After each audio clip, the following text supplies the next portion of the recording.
mentally fighting with yourself about money? No need, we'll do it for you. I'm your host Arka, and welcome to our segment Rich or Regret, where we find out if your next financial decision will make you rich or make you regret it. And in this episode, we'll be exploring an important question for Malaysians. Is it better to prioritize saving in traditional bank accounts, like, savings accounts, or should we focus more on investment like stocks, real estate, or mutual funds? Both savings and investing have their merits, of course, but which strategy offers better financial security and growth potential in the long run? To find out which is the better option, we have two debaters here to help us break it all down and explore what's best for Malaysians' financial future. First up, one who is all about investing. One, you believe Malaysians should be choosing and focusing on investments like stocks, real estate, mutual funds, and can you share why you think this way? All right. Hi there, guys. I'm One, and I would, of course, advocate for all Malaysians, especially now, to consider having investments aside from having savings. Because investments in stocks, like you mentioned, real estate, mutual funds, and all that, they definitely offer significantly higher returns compared to that of having a savings account. So that will allow all Malaysians to grow their wealth more effectively over time instead of having just limited to a savings account. Thank you, Juan. So he's in the opinion that investments is the superior option. But on my other side, we have Pavitra, who is on the side of savings. So can you tell us why you think prioritizing savings in traditional bank accounts is the much smarter strategy for Malaysians? Okay, thank you, Arka. Hi, everyone. I'm Pavitra. Definitely higher investment returns with higher risk as well. But I think Malaysians should stick to saving, the traditional saving with traditional bank accounts, because savings provide a safety net for emergencies, unexpected expenses, or even during economic downturns. And this money is actually considered as liquid and it's easily accessible when you need it. And moreover, we are actually insured by institutions, something called PIDM. So ensuring that your money is protected even if the bank faces any financial situation. I see. Well, thank you for that, Pavi. And with that, let the debate begin and may the best debate win. Now, my first question will be, which strategy provides greater long-term financial security for Malaysians? Saving in traditional bank accounts or investing in assets like stocks, real estate, or mutual funds? Let's start off with one. Okay, guys, it's pretty straightforward. When it comes to investing, especially in stocks, real estate, also mutual funds, right now, where we at, Malaysians will have a far greater opportunity for a long-term financial growth and also security. We're thinking long-term here, all right? Because, yeah, sure, savings accounts, they offer stability, but one thing we must take into account is that the returns for just savings accounts are very low compared to that of, investments. Because right now, it's often we see that even if you start saving in your savings account, you can't keep up with inflation. And inflation is the one thing that gets us down. We save as much as we can, but it's not enough. It's not going to be enough at the end of the day, You want to get more higher returns, you have to start investing, okay? Because not only will it protect you from inflation, but it will grow over time, okay? And that is crucial for Malaysians to build substantial wealth for the future. Other than that, it's like investments also allow you to benefit from compounding returns. So over time, like I said, these returns can significantly, definitely will outpace that of savings, accounts. And the rewards, of course, it's enough said, it outweighs that of just the normal savings account lah. And yeah, investments also give you a sense of diversification, whereby you can diversify. You do not have to put all your eggs in one basket. all right, and you rely on just the stability of that just one bank account. You can diversify, you can put your investments in different markets, you can put in stocks, you can put in housing, property, you can put it in anything you want, whatever you choose, and it will grow depending on what it also reduces the risk of losing everything in one go, and also increases the chances of sustained growth.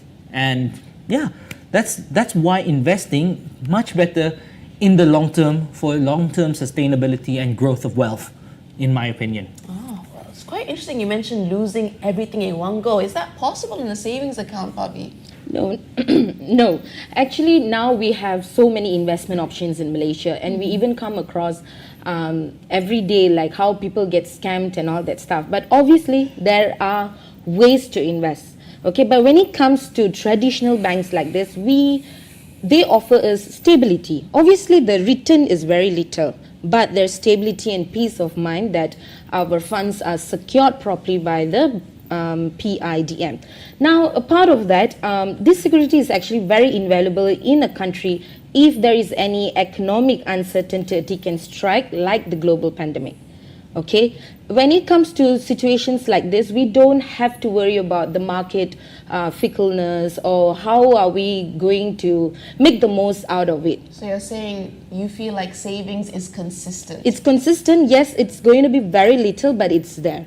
Okay, and we are insured. So obviously this provides a long-term financial security. So you feel it's the more reliable Yes, option. more reliable, correct. All right, interesting. But with that... It's like a safe option.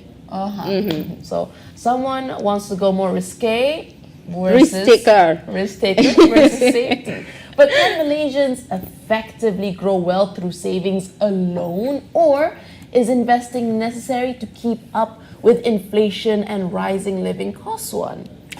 Yes, because while savings are valuable in terms of short-term financial security, investing is necessary for Malaysians who want to grow their wealth effectively and, of course, like I said earlier, keep up with inflation and the rising cost of living. Because every single year we see everywhere we go, everything, all the prices are going up, but our savings are just remaining stagnant.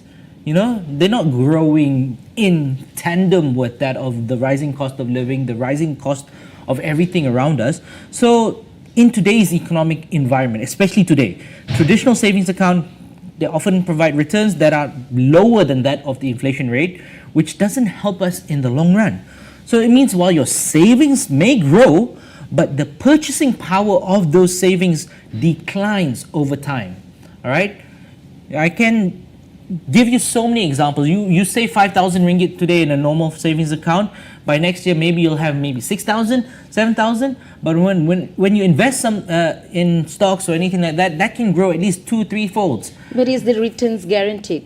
The returns, if you are clever enough, or if you can monitor your investment good enough, some investments allow guaranteed success rate. But there is a if. There are, of course, there are going to be stocks that you won't Stock have. crashes, market crashes. There's going to be stock market crashes, yes, that's true.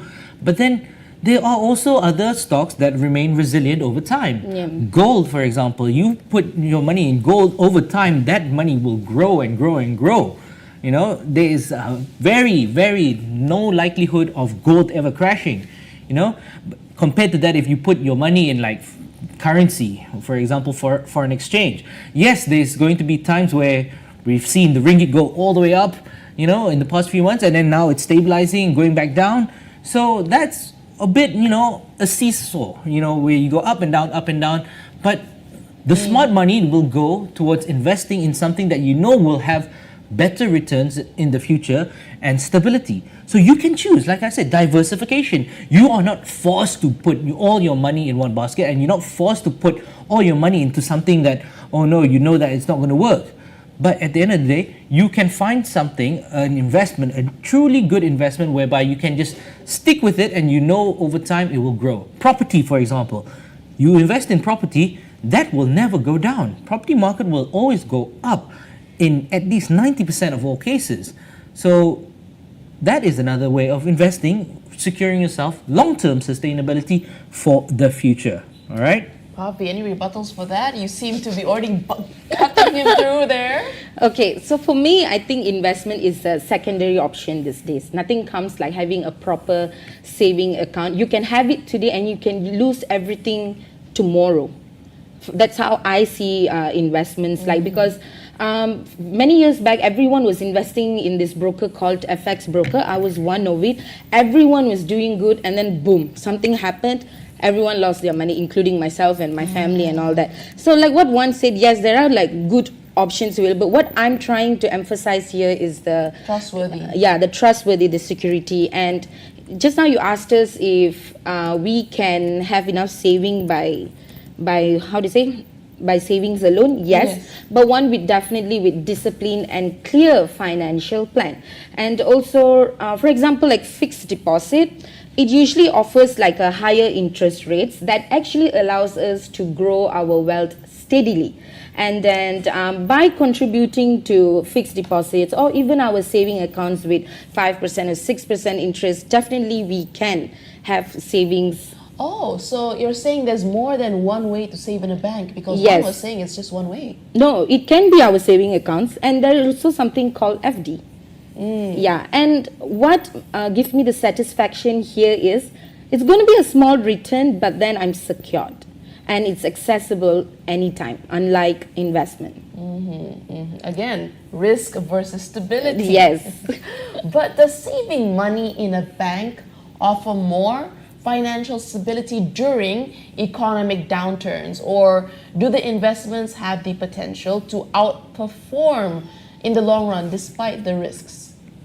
Bobby. Okay, so now during economic downturn, the main thing that we should have is the financial stability. Like I said, savings are liquid, so it is accessible to us during any unexpected expenses or emergency. Unlike investment, it is profitable but also subject to market fluctuations. Okay, we don't have to face that when we have our saving account. And once again, like I told you, we are insured by PIDM. So this means even if the economy takes a downturn, our money is still secured. And also, investments can lose a significant value if there is any market fickleness, and stock markets often drop during economic downturns, okay? And real estate can even take years to recover from crashes like this. One of a good example is during our pandemic. You get what I mean? Yeah. So, and also there is no need to worry about monitoring performance or even reacting to these market trends. Bobby keeps referencing the pandemic and how everything went down, investments all failed, it's L's everywhere. Can you give us an example where investing actually shown in moments of, market crashes and pandemics and such? I'll do you one better. Sometimes you got to think long term, Okay. future, all right? You don't just put your money investments to take it out the next year or the following year. You put your money in for an investment to maintain in a long run, okay? So yes, I admit that savings account, they offer stability in the short term.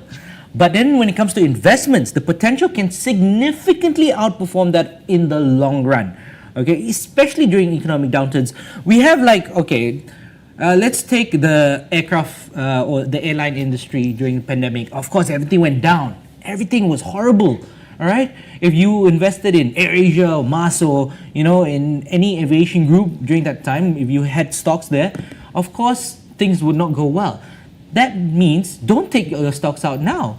Of course, there's not going to be any return. But now, right after the pandemic, we are now recovering. Are we not? Tourism boom. Tourism boom. And now that stock is flying. Mind the pun. But it's literally flying. So, in the long run, what would you have?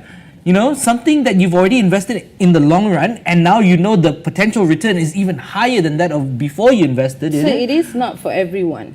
I'm not saying it is for everyone, but the thing is, you have to be the kind of person who has the long-term mindset. If it's a short term, you want to save up for next year's holiday or for the following 2 years trip to go overseas or something, Yeah, sure, put it in your savings account, put it in your fixed deposits, but we're talking about saving for the future. Investments whereby you stay invested, especially during the downturns, and you can take advantage of that income or the natural recovery cycles from these markets and have a substantially higher return once the economy recovers. Because you don't see that in savings account. You don't see that whereby, even after the economy recovers, it's still the same amount than that.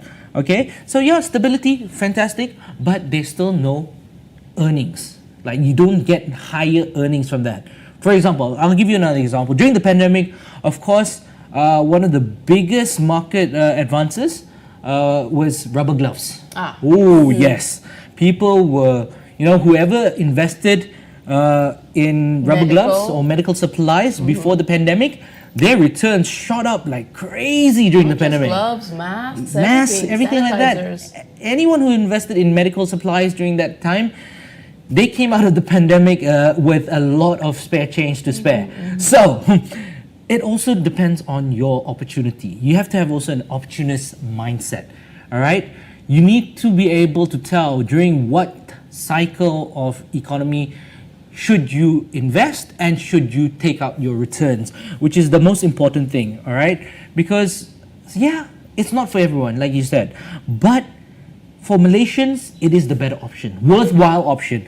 Who wouldn't want to invest knowing that they'll get potentially better returns than that of just saving in your savings account? A very glass half full answer from Juan, but can everyone afford to be an opportunist in Malaysia, especially those with lower income? So which approach is more practical? Focusing on building a savings buffer or venturing into low-risk investments? Let's start off with Bobby. Okay, so the most practical approach for lower income is definitely focusing on building saving. I think that is the most practical, and also the priority of establishing a safety net first. Okay, because a foundation first. Okay, the basic. And like I said, these accounts, they offer liquidity and immediate access to our funds. So anyone with lower income can tackle the urgent financial needs, not to having to worry about selling investments at a loss or waiting for market to recover. This is just for lower income category. I think they should prioritize saving account first and then maybe think about investment, because investment money usually is something that you're okay to lose. But you're saying people with lower income don't have that money available, so they should stick to savings. Yes, for the beginning, yes, they should stick to saving. And if you think that you have enough money and you want to multiply it, then you can consider investment. But everyone's first choice should be savings. Savings, yes. I see one. I disagree. I disagree. Completely disagree. Because if you want to remove yourself from that low income bracket, you need to start thinking outside the box, and you need to grow your capital, your worth, by investments. All right? I understand, but investment usually gives higher returns, but it is risky. If you only have this amount of money and you want to put it all to multiply, thinking that it's like a gambling world, that by luck I can get more, what if they lose it? That's where you don't have face to play that smart. in saving account. It's not only no. Okay, you always think about stock investments. Oh, you got to go big money. No. There is also options for lower risk investments for that of those who are not capable. Really? All right. Yes. I always thought with investments, like, you have to go big to get big returns. No, there are options where you can start small and grow over time, even now as we speak. Because those who want to venture into this investment scene or portfolio, they can go into low risk investments, and it can be practical in the long run. Okay, because for lower income Malaysians to grow their wealth over time, there are low risk investments such as government bonds. We've got diversified mutual funds. It offers higher returns, but also minimizes the risk compared to that of traditional stock market. So there are options. You're saying they can tailor it to everyone's needs? Yes, there are options for those who are in the high income bracket, the middle income bracket, and also the lower income bracket. So these low risk investments, additionally, they are accessible to all individuals, and also we have these robo-advisors nowadays, online investment platforms. We have the tools necessary to make these investments. Just recently, Touch and Go. We have Touch and Go in our phones. Every single one of us is familiar with Touch and Go. They just launched an investment platform. Now you can just upload or credit yourself a few extra ringgit in your Touch and Go, and you can start investing with Touch and Go. And that's how simple as it is. You don't need to go thousands ringgit, 10,000s of ringgit just to do or start an investment portfolio. It can be as small as 10 ringgit. Maybe you'll earn like 1 ringgit to 2 ringgit in a month, but then once you get used to it, then you increase your portfolio from 10 ringgit to maybe 100 ringgit investment during that month, and maybe you'll get higher returns. And that's how it starts. We start off slow, small amounts. Then as soon as we get the hang of it, we get the knowledge, we get the investment returns, then we increase our portfolio steadily. Stability, of course, we don't go all in, all out just like that. No, that is, like Pavitra says, gambling. We don't want to gamble. We want to make smart decisions, smart choices. So we go slow. We start off slow, we start off small, and then once it increases, once our portfolio can increase, then we can put in a little bit more over time. It's like saving as well. You put in a little over time and it grows. Similar with investments. You start small, but then you get higher returns because the percentages are always higher than that I of think savings. mine is a safer return. But would you argue that investments requires more effort than saving? Definitely. That's why I say we don't need all this monitoring on the market or even paying for the brokerage or the brokers. Nothing. It's our money, and then we get to put it in the saving account. And although it's a smaller returns, it's still a safer and happier returns. So we have Pavi here who likes to leave her money there for 10 years and not have to worry about it, versus one who wants to meticulously monitor and make sure he gets the massive gain. So it seems both debaters here have a fair point, but it's really up to you to decide who actually won. So let's have a short recap. We have one who believes that investing is better at snowballing your wealth, and he feels that investing in stocks, real estate, or mutual funds offers Malaysians much better chances for long-term financial growth and security. And he feels investing is essential for Malaysians looking to effectively grow their wealth and keep up with inflation. And like he said, it doesn't have to be big numbers. You can start off with 10 ringgit.